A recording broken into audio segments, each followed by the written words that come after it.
Horror stories with Hafeez. السلام علیکم دوستو، آج کی سٹوری چکوال کے ایک گاؤں میں رہتے ہوئے ارسلان کی ہے، جس کا کہنا ہے کہ آج سے 4 سال پہلے جون کی ایک رات کو وہ اپنے مکان کی چھت پر سویا ہوتا ہے۔ وہ مکان جو کہ قبرستان کے بالکل قریب ہے۔ ارسلان کا کہنا ہے کہ اس کو رات کو دیر سے سونے کی عادت تھی۔ رات کے 2 بجے کا وقت تھا، چاندنی رات تھی اور اس کی نظر قبرستان میں کسی حرکت کرتی ہوئی چیز پر پڑی، اور ارسلان ایک دم چونک اٹھا اور گھبرا سا گیا کہ قبرستان میں یہ کیا چیز ہے جو اپنے ہاتھوں کو کبھی دائیں تو کبھی بائیں کرتی ہے تو کبھی اپنے بالوں میں مٹی ڈالتی ہے۔ تھوڑی ہی دیر کے بعد اس چیز نے ساتھ والی قبر کو کھودنا شروع کر دیا، تو ارسلان نے ہمت کرتے ہوئے اپنے مکان کی بیک سائڈ سے دیوار کے ساتھ لپک کر قبرستان میں اترنا شروع کر دیا۔ قبرستان میں اتر کر ارسلان نے اس چیز کی طرف آگے بڑھنا شروع کیا تو اس حرکت کرتی چیز نے سامنے سے خوفناک آوازیں نکالنا شروع کر دیں۔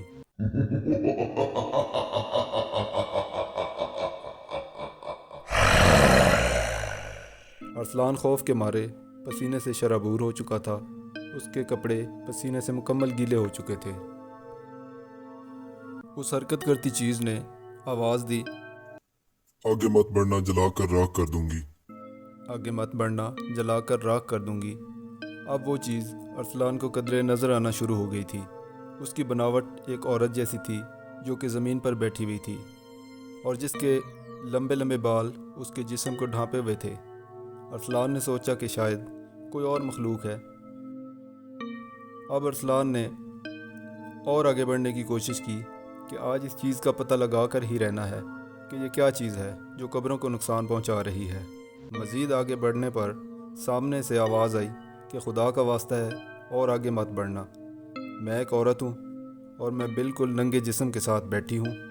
دوستو، اس کے ننگے جسم کا سن کر ارسلان مزید آگے تو نہ بڑھا، مگر اس نے پوچھا، تم کون ہو اور اتنی رات گئے اس حالت میں یہاں کیا کر رہی ہو؟ تو اس عورت کا کہنا تھا کہ میں بتا نہیں سکتی، بس تم یہاں سے چلے جاؤ۔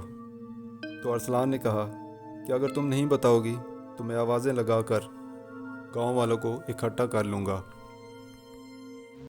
تو اس عورت نے کہا کہ میں اپنے بارے میں نہیں بتا سکتی، ورنہ میرے گھر والے اور میرے رشتہ دار مجھے گھر سے نکال دیں گے، اور جو چلہ میں نے شروع کیا ہوا ہے اگر یہ مکمل نہ ہوا یا تھوڑا سا بھی لیٹ ہو گیا تو اس میں میری جان بھی جا سکتی ہے۔ تم نے تو پہلے ہی مجھے آدھے گھنٹے سے لیٹ کیا ہوا ہے۔ بہت واسطے ڈالنے کے بعد ارسلان اس کو وہیں پر چھوڑ کر واپس آ جاتا ہے اور اپنے گھر کی چھت پر سو جاتا ہے۔ ٹھیک 1 گھنٹے کے بعد ایک لوہے کے راڈ کی زوردار آواز اور چیخ سنائی دیتی ہے۔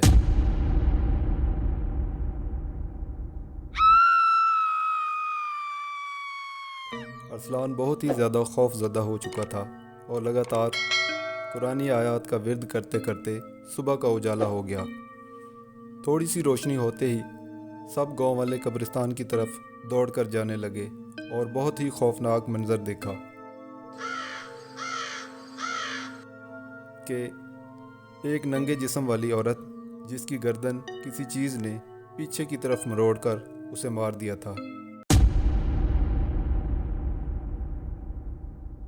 ارسلان کا کہنا ہے کہ شاید ارسلان کی انٹرپشن کی وجہ سے وہ عورت اپنے کام یا چلے میں لیٹ ہو گئی تھی، اس وجہ سے اس کی جان چلی گئی۔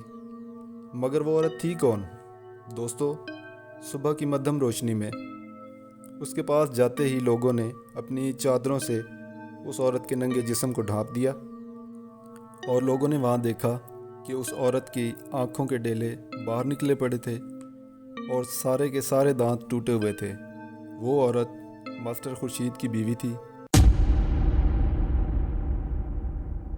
جن کا گھر ارسلان کے پڑوس میں ہی تھا۔ ارسلان کا کہنا تھا کہ یہ وہ عورت تھی جو کئی سالوں سے لوگوں سے پیسے لے کر کالے جادو سے ان کے ٹارگٹ کیے ہوئے بندوں پر جادو کیا کرتی تھی اور ان لوگوں کو کئی بیماریوں اور معذوری میں مبتلا کیا کرتی تھی۔